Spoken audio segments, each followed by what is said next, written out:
Minash-shaytanir-rajeem. Bismillahir-rahmanir-rahim.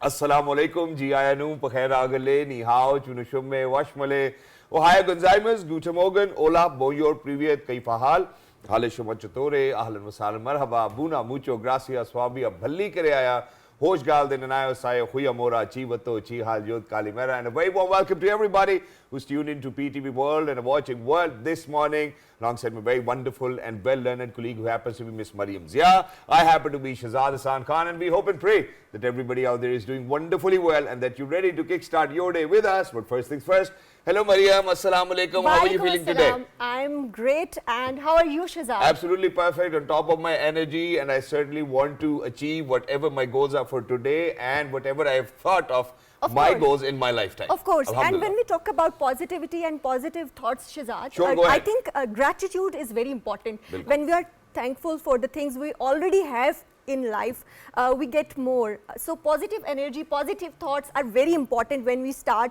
our day, and that is the thought for today. And not just that, I think positive energy is always contagious as well. You know, so if you're going to surround yourself with people who are always positive with their thoughts, always positive with their aura and their vibe, ladies and gentlemen, you will feel motivated, you will feel elevated as well. So please make sure that you start your day with a lot of positivity. Thank Allah Almighty, you know, with that gratitude, make sure that whatever you have on your mind, you're going to go ahead, chase it and achieve your dreams as well. But very quickly, ladies and gentlemen, I think first things first, what we really need to do is move on towards the top stories. Of course, we have top stories, and the first top story is very important for Pakistan because we know about the economic instability that we have been dealing with. But there is a good news that Saudi Arabia has deposited around 2 billion to the State Bank of Pakistan, and this is a good news because this is going to help Pakistan to secure a deal with IMF, because Pakistan have been negotiating with IMF for quite some time now, and this time around we are hopeful that after this 2 billion that have been deposited in the State Bank of Pakistan, this is of course positive and news. Not just that, Mariam, talking to Saudi Ambassador Nawaf bin Saeed Ahmad Al Malki, who called on him in Islamabad, he asked him to convey special gratitude to Crown Prince Mohammed bin Salman on behalf of the Prime Minister of Islamic Republic of Pakistan for the generous and unwavering support for Pakistan. And he further emphasized that mutually rewarding Pakistan-Saudi cooperation in key areas including IT, energy, infrastructure and labor must be fast-tracked and augmented. And furthermore, Mariam, the Prime Minister, reiterated that Pakistan eagerly looks forward to the visit of Saudi Crown Prince Mohammed bin Salman to Pakistan at his earliest convenience. And I think everybody over here in Pakistan is really thankful, and the kind of cooperation and the kind of relationship Pakistan enjoys with Saudi Arabia is no less than a brother as well. So thanks to the Saudi authorities as well, and thank you so much to the Prime Minister of Islamic Republic of Pakistan for making sure and prioritizing, you know, our relationship with Saudi Arab. Of course, and the second top story is also very important, and that is about, we keep on talking about promoting tourism in the country, and President Arif Alvi has stressed for promoting religious tourism to reduce tension and foster peace in the world. And the President said this while addressing the inaugural session of the International Gandhara Symposium in Islamabad. He said all the religions preach peace, and we have to promote this message in order to bring cohesion and harmony in our societies. The President said the world needs to shun the course of conflicts. Highlighting the beauty of Indus Valley civilization, he pointed out that while a vacation, not even an arrowhead was found in Mohenjo-daro. And not just that, you know, welcoming the monks from various countries, the President said Pakistan possesses the most number of Buddhist artifacts. He said Buddhist civilization has roots in Swat, Peshawar and Afghanistan, and that obviously is a source of attraction for a lot of people from all over the world. And this is something which Pakistan has been focusing on, you know, making sure that, you know, that a lot of people are going to come in. And in tourism, we have seen that how the tourism sector has actually developed quite a lot. You know, you go to the north of Pakistan, in fact, you start from the Arabian Sea, ladies and gentlemen, and you come down to the north of Pakistan. There's so much to see, witness and enjoy and live over here that you're certainly going to enjoy. Not just that, you know, when we speak of the highest peaks, a few of the highest peaks of the world happen to be over here in Pakistan, you know, so there's skiing, there's so much, there's the highest cold desert over here. You know, Shandur Polo Festival was on just a few days ago. So this is something which we are truly blessed with, and not just that. I think that the weather, Mariam, over here in Pakistan has always played a crucial role. True, and not just that. You know, when we move down to the fruits, when we move down to the healthier segment of eating and exercising, I think that's where people are lacking. But now I think what we really need to do is that we really need to talk about one of those sectors over here in the Pakistan where our economy has been long dependent on it. So imagine that growing up, Mariam, we've always heard that Pakistan is an agriculture based economy. So when we speak of agriculture based economy, I think very few people know that what agriculture consists of. So is it just the crops, is it the livestock, are there other things to it as well? And when we speak of Pakistan particularly, obviously when we speak of milk consumption, when we speak of meat consumption, we really need to come up with latest technologies. And there's a reason why I'm saying so. So imagine, I always kind of reiterate upon this that, okay, for example, if we are to export wheat to other countries, so if it's a truck full of wheat, ladies and gentlemen, in return, what are we getting? I think probably one iPhone, So that's not how we're going to get better. That's not how our economy is going to get better. Innovation and technology is exactly, very and important. research is really important. So I'm glad that today we are actually doing this program where we have the experts and not just that, the leaders within the dairy farming industry and how the technology is evolving and how things are getting better for Pakistan. Because, I got these figures over here to share with our audiences. So the agriculture sector is contributing 22.9% in GDP and 37.4% in employment generation, which ensures food security and provide raw material to the industrial sector. Now, just livestock, ladies and gentlemen, having share of 62.68% in agriculture and 14.36% in GDP grew at 3.76 or 78% in 2022 to 23 compared to 2.25% last year.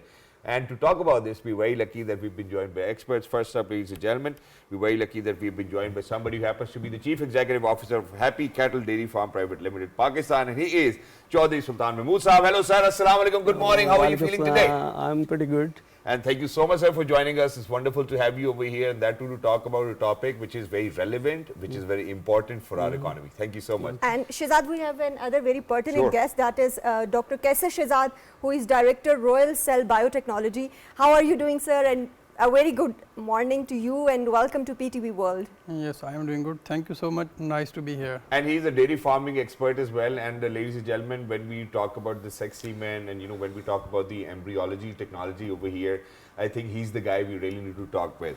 But to get started with Choi Saab, I think I'm going to get started with you. Obviously, dairy farming, people think about it. People, because we go out in 46, 47 different countries, masses might not know it, but it's a very profitable business for people who have worked hard within this very relevant field. So, but when we are to ask you about dairy farming, what would you say? How is dairy farming in Pakistan? Do you think it can get better? Or do you think that it is at its best as of now?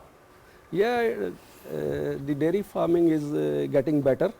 Earlier, our local breed, our national milk average is like 5-6 liter.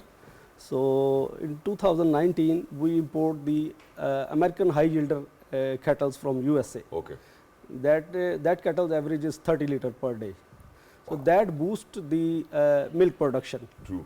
So we need this kind of the cattle in Pakistan, because the Pakistan is a big population country, and is and we got food. The requirement is quite a lot. Yes. We rely on milk every single day. And in future, we got the food security threats. True. So the government should allow the imported cattle in Pakistan. So of course, and being a meat-loving nation, meat production is also very important. Yes. So what about that? Are there some initiatives that have been undertaken? And what about the public-private partnership when we talk about dairy farming or livestock, like you mentioned? The meat market is increasing too in Pakistan. Because the population is increasing, yes. alhamdulillah. And we should work on the meat breed. Earlier, the subcontinental, there was a Brahman breed in Pakistan and India. The foreign countries took that breed in their country and they work on the genetics and they improve that breed. Yeah. We should bring back that breed in Pakistan and we start breeding, and then we can get the good quality meat and we can export that meat in the different countries. Exactly, and obviously I believe that that it is the need of the hour as well, which is why I'm going to include Dr. Saab over here as well. So now Dr. Saab, what Choi Saab is saying is that that the government really needs to kind of facilitate us in order to kind of import those breeds over here in Pakistan. Do you think that there can be other smarter ways of doing that? Because, you know, when we come down to speaking about the sex semen and ETT, you know, how does it work? And do you think that it is really imperative for us to kind of import it first of all, or do you think that it can be done over here? Right. Actually, first of all, I would agree with Chaudhry Sultan Saab regarding import of beef breeds from USA or other countries to Pakistan. Actually, first of all, we will need to import the base population, because right now we don't have too much population of Brahman at all. So what we need to do, actually, we need to import the base population, and then we should apply the embryo transfer technology. Actually, embryo transfer technology is the most recent technology which can improve genetic potential of any breed. For example, like if you import like 100 Brahman, so with the Brahman, if we apply the embryo technology, we can actually produce around 80 cows just from a single cow in a year. So when we say embryo technology, what do we actually mean by it? You know, because for our audiences out there, what are we saying? So what we are saying is that we are going to take the semen, we're going to place it into our cattle over here, or do you think that it needs to be within the cattle which is from that breed particularly? Right. For example, like we are applying the embryo transfer technology to promote Brahman cattle. Okay. First of all, we would need a Brahman female. Okay. Right. We will get oocytes from the Brahman female, and we will take those oocytes to our laboratory, and in the laboratory we will mature those oocytes, and we will fertilize with the sperms of the same Brahman male. All right. And then once the embryo develops, we will transfer into our local Pakistani cattle, and in this way we can get the same Brahman cattle which we imported from our local cattle. And it will be producing 30 liters of milk every single day? Not if we are talking about the Brahman, actually we are promoting the beef. Beef, okay. Yes. And so which breed is responsible for giving us 30 liters of milk every single day? Holstein Friesian. Oh, all right. I think that the names are little difficult for me to pick up, you know, right in the first stance. But in addition to that, Mariam, I want to move on to Choi Saab over here. Now, Choi Saab, when we speak of such breeds to be brought in over here in Pakistan, obviously, just like humans, you know, for example, if we go to a place where the weather is really cold, you know, I think our survival is actually questionable over there. You know, we feel as if, you know, we do not belong here. So when we are changing the very geographical sphere of a breed, for example, wherever you import it from, may it be from Australia, may it be from any other country, do we really have to make sure that, you know, that we give them that environment in which they can grow and they can perform better? Yes, we can, you know, when we import the imported breed, they need a good environment. Like our weather is very hot in our country, and we make good sheds, good housing for them. We fix this sprinkler system, and then temperature control, and we put the good quality fans, mist fans, and the sprinkler that can.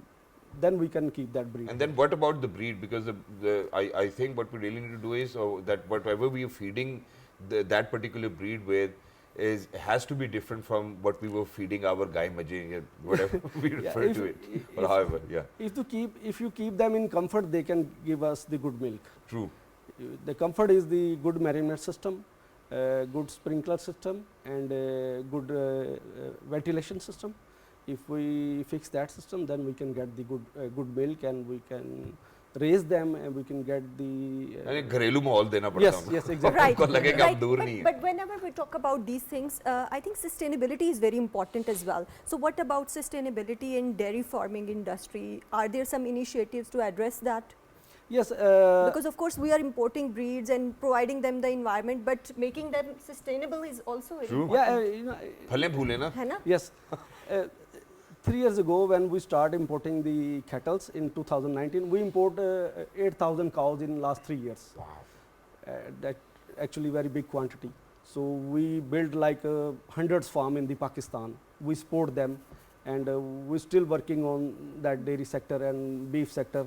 So when we import the first ship in the 2019, that time the cow cost around 5 lakh. Okay. Like $3,200 equal to 5 lakh. Right now is $3,200 equal to 10 lakhs. True. So it's very the costing is very high right now, and the infrastructure cost is very high. So let's talk about the cost of the business too, because a lot of Yes. people might be watching it from that interest. So imagine that, you know, that if you've already bought a cow for 500,000 rupees, you certainly need to make sure that it pays you 500,000 and then pays another 10,000 or 20,000 in addition to that. Do you think it's feasible now with the exchange rate scorching so high? Not right now. No, not right now. So Yes. for anybody to import right now is not a good idea. Not a good idea. What they can do is that they should probably, please go Yeah, ahead. continue. we are breeding here right now. Yep. The American blood, we got lot So of people female can get it cows. from here? Yeah, people can get it from us. And how much does it cost now? It's cheaper in Pakistan. How much? It's around 8 lakh. 8 lakhs. So Right. फिर भी महंगी पै रही है sir.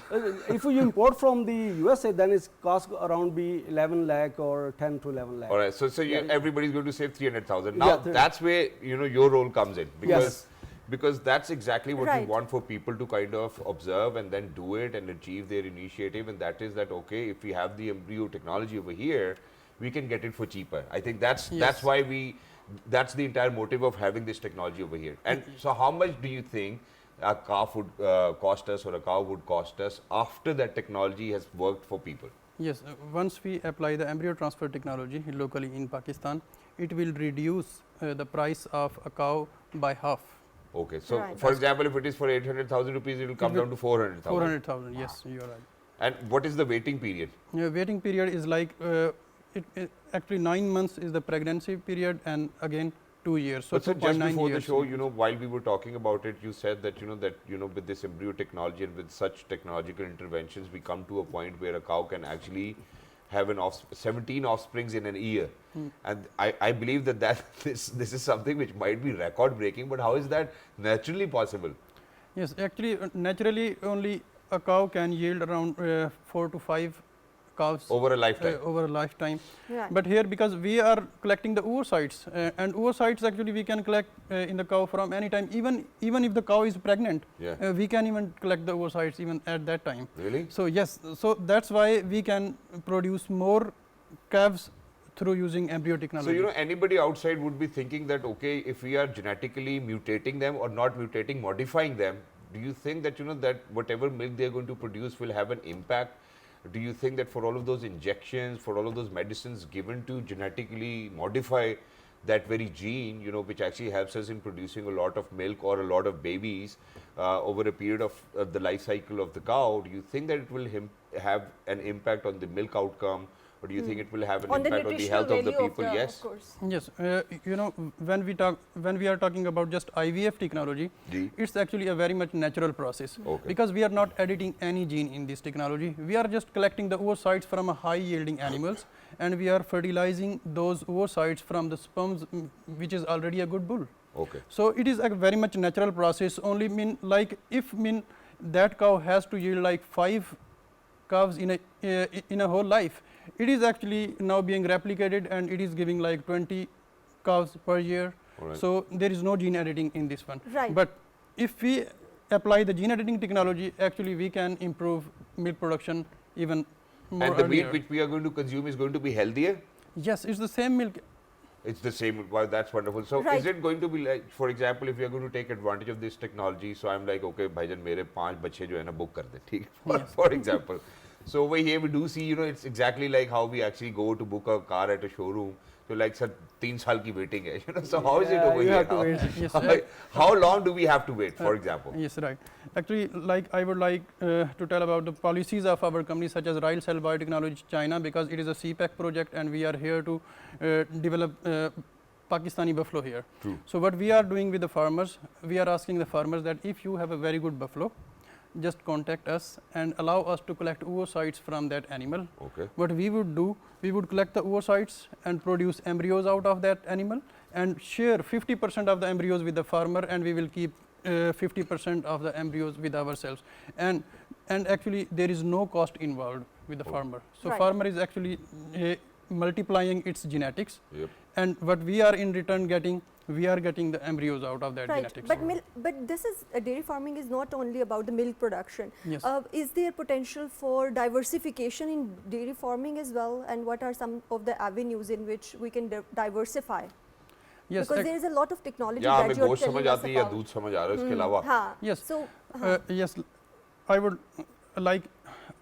would take the example of China. Right now, China's imports for the meat are around $17 billion, and for milk products, it's $14 billion. Imports. So yes, just imports. So $31 billion market is just our neighbor. Yeah. So what China needs, actually China don't like raw milk. What China needs, I mean, out of that $14 billion, China will need like $10 billion of the milk powder. All right. So this is another avenue where we can work. True. Other than milk powder, cheese, mozzarella cheese is very famous in the whole world, and we have the very good buffalo, and that can produce mozzarella cheese. And then cow hides. Yes. Exactly. You know, and then biofuel. Yes. You know, there's so many things. Yes, people there can are so work. Are many we working on yes. it? Are we working on it? It's making me excited. A little Yes, bit. actually, you know, like I would take the example of Punjab government. Actually, Punjab government is taking lead in this avenue. True, What true, they are doing, you know, earlier, I mean, just few months ago, what we were unable to export any livestock product because of the FMD. All right. But this government is doing very tremendous job that they have actually now developed some of the protocols with the Chinese government where semen and embryo export is allowed, and now recently previous week boiled beef is allowed to export to China. So now Punjab government is doing, actually they are declaring the Bahawalpur district as a meat zone. So there Punjab government will control the FMD, and from that zone, Foot and mouth disease. yes, and from that zone Foot we and will be mouth. able to export meat products and dairy products to China. Wow. And finally, And is it going to be the first time that we'll be exporting our dairy products, or do you think that Pakistan has been doing it previously? no, No. Pakistan is not doing at all. Right. हम साथ जो बना रहे हैं खुद ही खा रहे हैं. Yes, खुद को feel है बस. yes, actually we are exporting a little bit of meat, Yeah. but we are not exporting any dairy product. Right. Alright. And what about the well-being of these livestock as well? Because well-being of these animals is also very I think I would important. want Shahzad, Chaudhary Sahab to of answer course, this Chaudhary question. Sahab, what do you think that what are some of the best practices that farmers can or are practicing to ensure the well-being of these livestock? Yeah, the Dr. Saab say that about the making a good cows in Pakistan, then we can increase our milk production, and after that, if we get the good quantity of milk, we can make cheese and we export that in the different our neighbor countries. Right. Exactly. It's a big market over there. Exactly, it is, and you know, I think it was just yesterday that we were in conversation with the ambassador of Netherlands, because Netherlands produces the best cheese all over the Yes. world. Yes. You know, Of in course. Pakistan there is big brands, McDonald's, lot of chains here, True. McDonald's, KFC, and So a other lot of meat brands. consumption. Yeah, they import the cheese from the foreign countries. Yeah. And if we produce cheese here, good quality, then we can supply them, and we can export in Saudi Arabia, Dubai, Oman. And Kuwait, are you Qatar. working in Yeah, that we are direction? working on it. We are working on it. That's wonderful. But now, Chaudhary Sahab, there's one more question which I need to ask you, and this is a question for both of you before we wrap up this segment, and that is, so obviously we have discussed that, you know, how there can be so many more avenues to it, how Pakistan can get a lot of foreign exchange in return of dairy products, and how we should be able to export, and how the government really needs to facilitate. These are the few things that we have established in our conversation. And I would want to say it in Urdu as well. मुझे सिर्फ ना एक मसला ये मैं जानना चाहता हूँ कि हमारी अम्मी आज तक शिकायत ही कर रही है कि दूध ठीक नहीं आ रहा. ठीक है, एक तो ये मसला. दूसरा, जब हम गोश्त लेने के लिए किसी को भेजते हैं, गोश्त लेके आते हैं, अम्मी कहती है गोश्त भी ठीक नहीं आ रहा. So why do you think that we have this phenomena over here within our country that ek to number one, the milk is not pure, number two, that the meat is not fresh, and how do you think that any individual can identify, number one, and what are the issues behind due to which either may it be people cheating, or do you think that it's just the matter of Quality of fact the that how livestock. the milk comes out? I think that's how You it know, is our need is like a higher side, and our production is like at here. the lower side. So, So you they know, like to add they water to add the the milk. milk. They're trying to, you know, reach हाँ on the. They're trying to catch up the. Exactly. और the sir gap. ये मुझे बड़े अच्छे बात पता चला कि भैंस से ज्यादा दूध तो गाय देती है. जी, मुझे तो गाय- पता ही नहीं था. मैं तो ये गाय का दूध भैंस का समझ के पी रहा था. जी, भैंस तो हमारी जो है ना वो 6, 7, 8 लीटर दूध देती और है, और सुस्त- गाय 15, लोकल गाय 15, 16, 18 लीटर. तो जो अच्छा sir, how do you think that we need to identify that the milk is pure and the meat is right to eat? Please, कैसे आइडेंटिफाई करें कि यार ये दूध ठीक है, जिससे दही जम जाए रात में? Right. सर अब तो I don't know how they Because a lot of times. After this show, me and Shahzad should be able to identify at least. Yeah, please, please. Dr. Sahab, आप- Actually, right now, Pakistan has developed in several provinces, like Punjab province, we have Punjab Food Authority. We can just send sample of our milk to the Punjab Food Authority, and they will tell us the quality of the milk. So Right. Is there any other way of checking it that okay? Any यार, tip no, for us? no, no, no, simple no, and no, citizen? no, no, we can't do it by ourselves. And one thing I would like to tell that because in Pakistan for the raw milk especially and the meat, government of Pakistan has price capping. Okay. So actually I would like to convey my message to the government officials that please decap it. Because you know price capping what it is doing, it is actually deteriorating the quality of milk. Sir, 200 रुपए litre हो गया अभी price capping के बाद भी, you know, if it's 200 rupees No, per no, liter, but you when know, you we are want talking people about to the drink milk. But when you are talking about the feed expenditures, they are also too high. True. So what I would like to suggest to the government that actually, I mean, price capping should be based on the quality of the milk. I think it's a good idea, but there are two more things which I need to ask. You know, I'm very sorry, Miss Producer, but sir, number one, obviously, when we speak of the feed, since I've always been involved in raising horses Yes. and playing polo myself, so what we do is that wherever we have an extra land, we'll make sure that we plant food for them, right? Don't you think that, you know, for any farmer out there who's actually planning to move into or kind of grow into dairy farming, they really need to come up with a sustainable plan of having their own feed system Yes. rather than getting it from somewhere else? Yes, right now if you want to run, sustain your dairy business, you have to run parallel agriculture farm. True. Then you can control your feeding cost. And is the Yeah, we are doing that. wonderful? Yeah, mashallah. we are doing How it. many animals do you have, sir, as of now? We have right now 2,000 animals. in Mashallah, the sir. farm. Mashallah, deep pockets.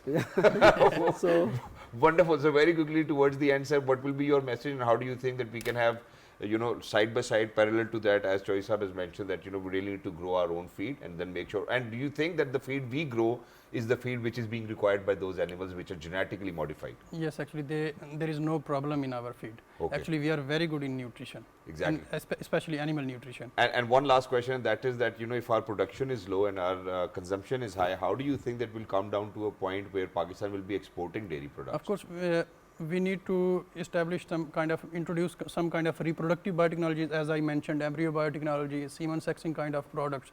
And also, I would endorse that we should also allow some of import of the very good genetics animals. Import of the very good genetic animals so that Yes. we can grow, we can kind of initiate and then we can diversify, for example, cheese, cow hides, you know, And biodiesel, you produce know, high value Yes. or products. biofuel.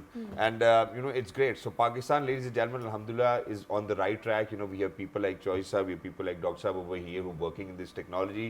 And sir, जाने से पहले, ये एक profitable business है, अगर आप सही तरीके से करते हैं, सिर्फ yes or no चाहिए. ये प्रॉफिटेबल है भी और नहीं भी है अगर आपको देखें अभी हमारे मुल्क की में ग्रेन्स बहुत महंगे हैं इस वक्त जी. grains are very high and the feeding cost is very too much high.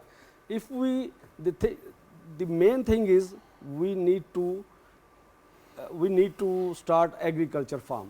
Okay. Our agriculture is very बहुत कम level पे हम लोग कर रहे हैं.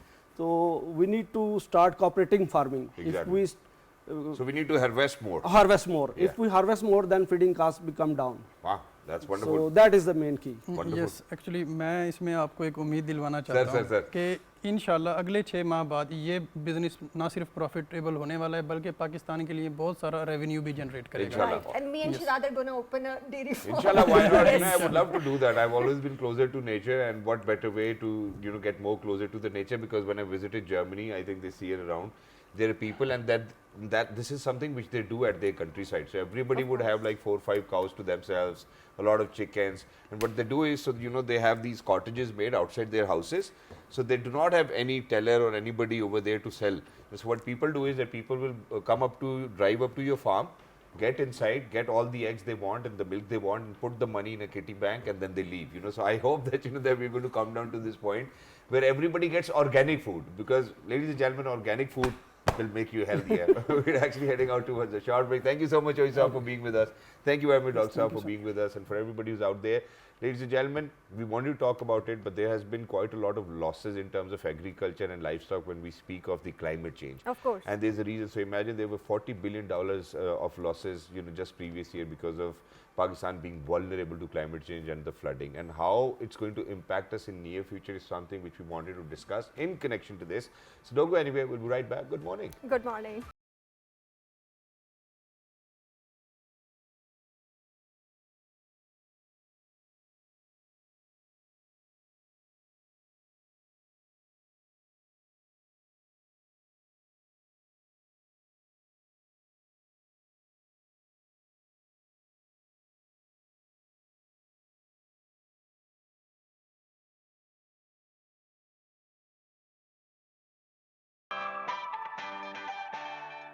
Welcome back. We were talking about the dairy farming, and Shehzad, of course, when we talk about dairy farming and agriculture in Pakistan, we know that climate change and flooding in 21-22 in Pakistan has, of course, impacted Pakistan's different areas, and climate change is a global concern as well. And we will be talking about climate change in this segment, and we have a very pertinent guest, and we are joined by former DG Met, Dr. Ghulam Rasool Saab. Welcome to the program and a very good morning to you. So the first question is, what are the key challenges when we talk about climate change in Pakistan? Because of course this is a global phenomenon. And we happen to be the most vulnerable country out there, you know. So, Dr. Saab, what's ki karna hun? Yeah, this is really quite serious problem for Pakistan. As we see, there are increasing emissions of greenhouse gases all around. Pakistan is the least emitter of greenhouse gases, but we contribute around 0.8% of the 0.05 or 0.05. yeah, less than 1%. Yeah. We can safely say, but we are the major sufferer of climate change. Global warming is taking place, and that warming is in fact the fuel of hydrological cycle. True. Hydrological cycle is getting vigorous and vigorous. Therefore, we see that rainfall which is occurring in Pakistan and in South Asia, that is of high intensity. In short interval of time, heavy downpour is occurring. Cloudbursts are taking place, sir. Yeah, in this year, look at Pakistan for few days, and there is heavy rainfall in India also. So that And has and that too in matter of hours, you know. For example, just Lahore, you know, it was so sad to see that, you know, 7 people actually lost their lives because the downpour was so heavy. Yeah. And people couldn't make it to safe places, and, you know, there was clogging, you know, there was water everywhere, and it obviously is a lot of, you know, it causes a lot of danger to human life over here. But sir, now what I would want to kind of shed light on is, number one, it is very unfortunate. Obviously, I am all about protecting this globe and planet and whatnot, but Pakistan should have been developing, should have been industrialized, even if we are less than 1% as a contributor. But now what we need to think about is that we are the most vulnerable. Of course. Now what we really need to do is that we really need to build back better and stronger, that God forbid, you know, if there are floods going to be every year, if there's going to be heavy downpour, we really need to change our infrastructure. We really need to make sure that, you know, we have more space of absorbing a lot of water. We really need to make sure that we have wetlands. Where do you think we are on that frame? Do you think that we are building back better and we're making sure that whatever infrastructure we develop is going to be more resilient to climate change?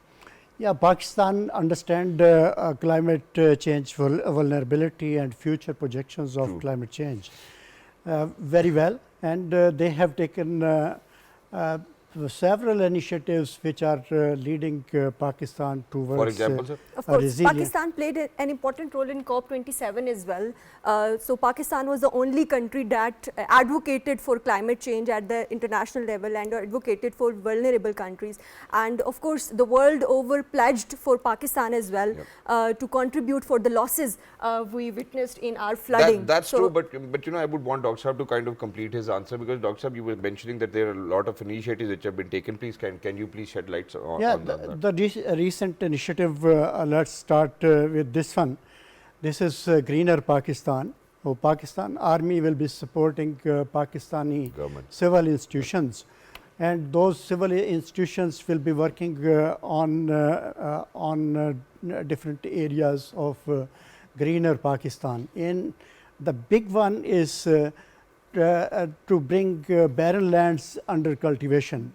There are large tracts of land which are not yet utilized.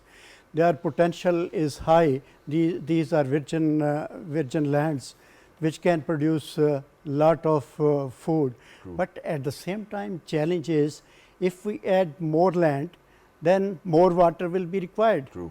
And we are the country which is which has limiting resources of water. And thank you so much for saying that, because I want people to understand this, that we are not a water scarce country, but rather we do not have the infrastructure to store water. Of course. Yeah. Is that true? Of course. Please continue. Of course.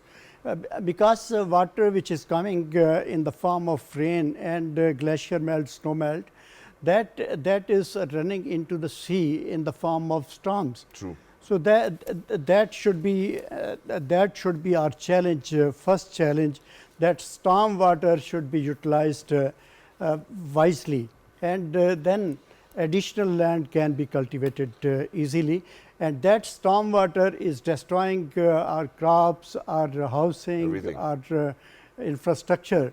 So if we could utilize that storm water for agriculture, this will be a win-win situation. Of course, Exactly. but Dr. Saab, of course, this is infrastructure development is very important, but as individuals, what are some of the practical steps we can take to reduce our carbon footprints? Because इसी that बात is करने also पड़ेंगे.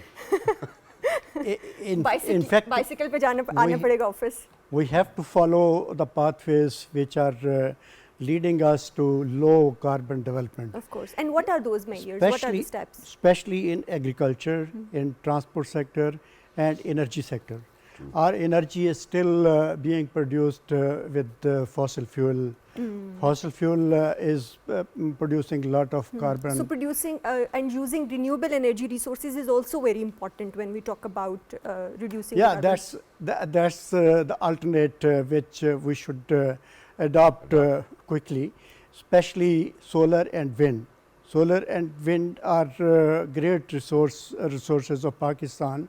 So in solar, I think if incentive is given to the local industry, they should produce solar panels in Pakistan. Rather Then than- I think prices will come down, and people will be motivated to adopt that technology. Exactly. And sir, in addition to that, obviously, since we are talking about that, I would certainly want to address the issue of water. Now, for example, we have seen that, countries where they have made sure that they're going to use technology efficiently and effectively to reduce their costs and then have per acre yield, grow by many folds.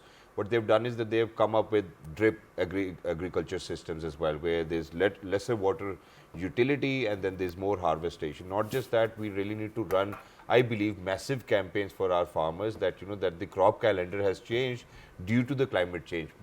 What will you kind of share, and how do you think you'll explain it to the people out there that, how the crop calendar has been affected by climate change?